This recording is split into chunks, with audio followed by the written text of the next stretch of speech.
بسم اللہ الرحمن الرحیم۔ السلام علیکم دوستو۔ نور صاحب کے کمرے کے عقب میں ایک کھڑکی کھلتی تھی۔ کھڑکی کے پار حد نگاہ ایک وسیع اور سرسبز و شاداب کشادہ قبرستان تھا جس کا نام جنت الفردوس تھا۔ یہاں ہر طرف رنگ رنگ کے پھول اپنی بہار دکھاتے تھے۔ موتیا، مونگرا، چنبیلی، مروہ، رات کی رانی، دن کے راجا کی بینی بینی خوشبو، قبروں پر پڑے تازہ گلاب، تازہ قبروں سے امڑتی کافوری خوشبو، لبان کی، اگربتیوں کی مہک اور گیلی مٹی کی سوندھی خوشبو کے ساتھ مدغم ہو کر فضا میں ایک پرسرار و لطیف سا سحر طاری کر دیتی تھی۔ سکوت میں اجل دکھائی دیتا۔ ان خوشبوؤں سے نور صاحب کا کمرہ ہر وقت معطر رہتا، زمین پر گویا جنت کا سا گما ہوتا۔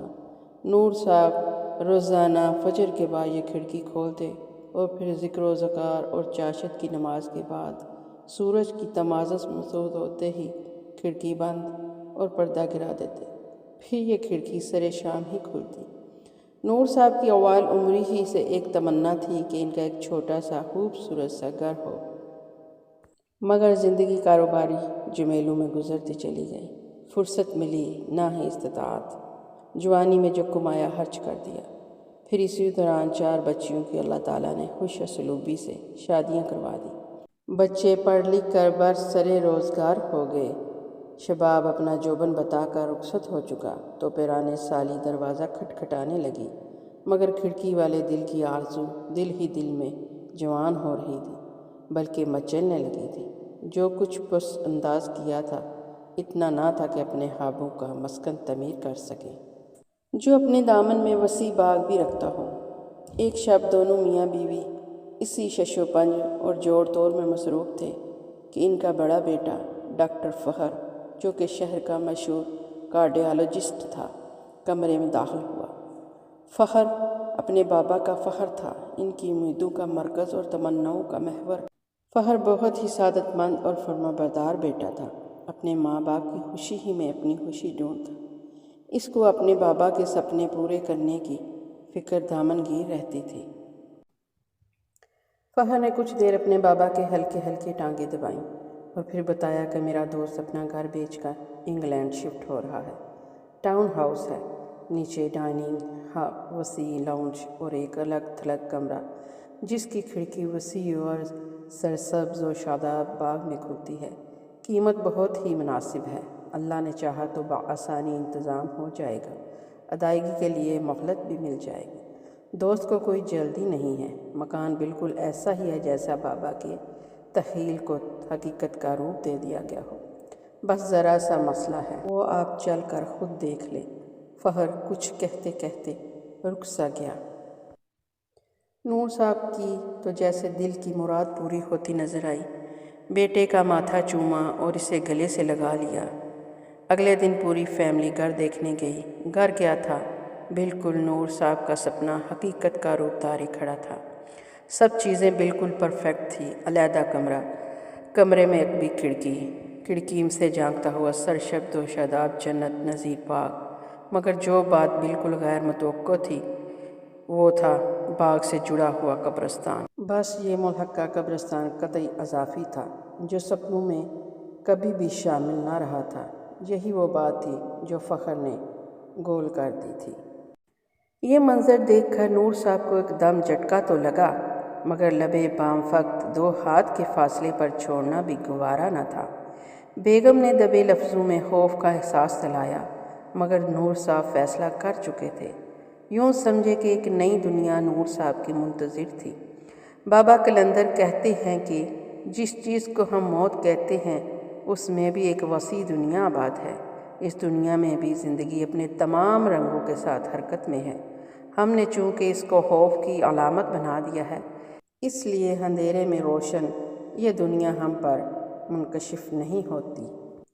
لیکن ایسے واقعات اکثر و بیشتر پیش آتے رہتے ہیں جب کشف ظلمات کے مظاہر کے ادراک کا احساس ہونے لگتا ہے۔ نور صاحب کے اندر بھی یہ احساس جنم لینے والا تھا۔ چند ہی دنوں میں ضروری مرمت رنگ و روغن کروا کر وہ سب نئے مکان میں منتقل ہو گئے۔ نئے مکان میں منتقلی کے بعد اگلے دن انہوں نے قرآن خوانی کا اہتمام رکھا۔ فہر نے قریبی مسجد سے طلباء کو قرآن خوانی کے لیے مدعو کرنا چاہا تو معلوم ہوا کہ یہاں صرف مسجد ہے، مدرسہ نہیں۔ 25-30 سال پہلے ایک قاری صاحب نے مدرسہ بنایا ہوا تھا، مگر لینڈ مافیا نے اسے ملیا میٹ کر دیا تھا۔ قاری صاحب اور ان کے کئی شاگرد بلڈوزر کی زرد میں آ کر شہید ہو گئے تھے۔ حیرت انگیز طور پر ان کی قبریں بھی اچانک معدود ہو گئی تھیں۔ خیر گھر والوں نے طے کیا کہ فیملی اور دوست احباب ہی مل جل کر قرآن خوانی کر لیں گے۔ عصر تا عشاء کا وقت طے ہو گیا۔ عصر کے وقت سے کچھ دیر پہلے نور صاحب اپنے کمرے میں اپنی تیاریوں میں مصروف تھے۔ سفید لباس نے بے تن کیا اسے عطر عود عنبر، جو ان کی ہمشیرہ خاص طور پر ان کے لیے بازار جنت البقیع سے لائی تھی کی خوشبو سے بسایا ہی تھا کہ اچانک ان کا گول مٹول سا لاڈلا پوتا تیمور کمرے میں آ گیا۔ اس نے کمرے کی ایک بھی کھڑکی جٹ سے کھول دی اور کرسی پر بیٹھ گیا۔ کھڑکی کھلتے ہی پورا کمرہ گلاب اور موتیوں کی خوشبو سے مہکنے لگا۔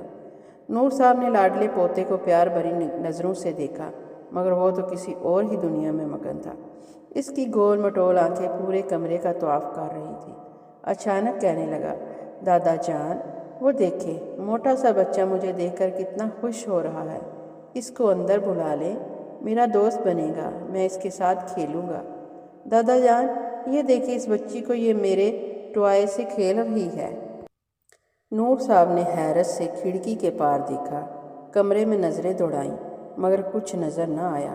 ابھی وہ حیرت کے سمندر میں غوطہ زن ہی تھے کہ تیمور نے ایک اور دھماکہ کر دیا۔ دادا جان، وہ دیکھے بوڑھے قاری صاحب اور بہت سے ننھے ننھے طالب علم سفید ٹوپی اور سفید کپڑے پہنے سپارے ہاتھوں میں لیے ہمارے گھر آ رہے ہیں۔ نور صاحب کچھ نہ دیکھتے ہوئے بھی بہت کچھ سمجھ گئے۔ وہ سمجھ گئے کہ بچے معصوم ہوتے ہیں، ان کے اور پاکیزہ روحوں کے درمیان حجاب کے پردے حائل نہیں ہوتے۔ تیمور کو تو پیار سے بہلا پھسلا کر زبردستی اندر دادی کے پاس بھیج دیا، مگر خود کسی گہری سوچ میں ڈوب گئے۔ اسی دوران عصر کا وقت ہو چکا تھا۔ نماز کی ادائیگی کی فوری بعد کسی انجانے حیال سے فہر کو بلایا اور چند ضروری ہدایات دی، جو اس نے پوری توجہ اور ادب سے سنی۔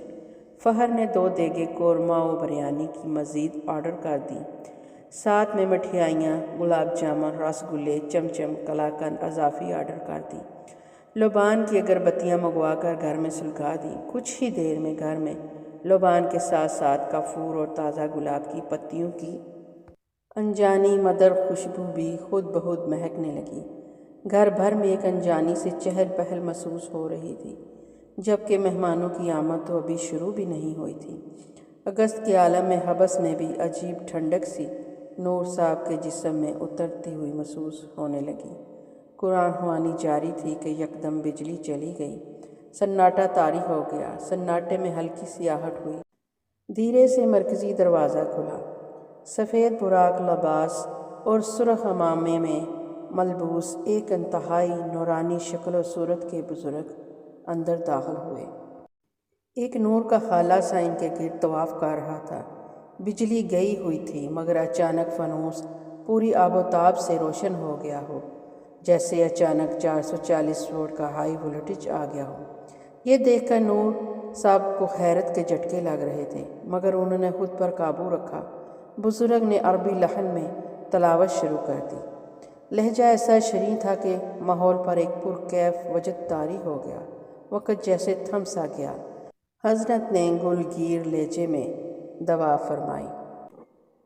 جب شہداء کی مغفرت کی خصوصی دعا ہوئی تو ہلکی ہلکی سسکیوں سے کمرہ گونجنے لگا۔ اسی دوران میں مغرب کی اذان کی صدا بلند ہونے لگی۔ بزرگ یکدم اٹھ کر جانے لگے۔ ان کے اٹھتے ہی ایسا محسوس ہوا جیسے فضا میں ارتعاش سا پیدا ہو گیا ہو۔ نور صاحب نے بے اختیار مصافحے کے لیے اپنا ہاتھ آگے بڑھا دیا۔ حضرت نے مسکرا کر مصافحہ کر لیا۔ ان کی نظروں کی گہرائی اور ہاتھوں کی یک ٹھنڈک نور صاحب کو اپنی ریڑھ کی ہڈی سے ہوتی ہوئی روح تک اترتی محسوس ہوئی۔ نور صاحب کی نگاہیں عین اسی لمحہ وہاں موجود جمعہ ہاں کی نظروں سے چار ہوئیں۔ ان میں عجیب سی الجھن سی دکھائی دی جسے نظر انداز کرنا ممکن ہی نہ تھا۔ نماز فجر کے بعد جب نور صاحب چہل قدمی کے لیے قبرستان کی طرف کو نکلے تو جمعہ ہاں دبے دبے قدموں ان کے پیچھے آ گیا۔ جمعہ ہاں بوڑھا بلوچ گورکن تھا جو چند ہی دنوں میں نور صاحب کا پکا دوست بن گیا۔ جمعہ ہاں نے دھیرے سے بتایا کہ جو بزرگ کا شام آپ کے گھر تشریف لائے تھے وہ وہی قاری صاحب تھے جو 20-25 سال پہلے مدرسہ چلاتے تھے اور شہید ہو گئے تھے۔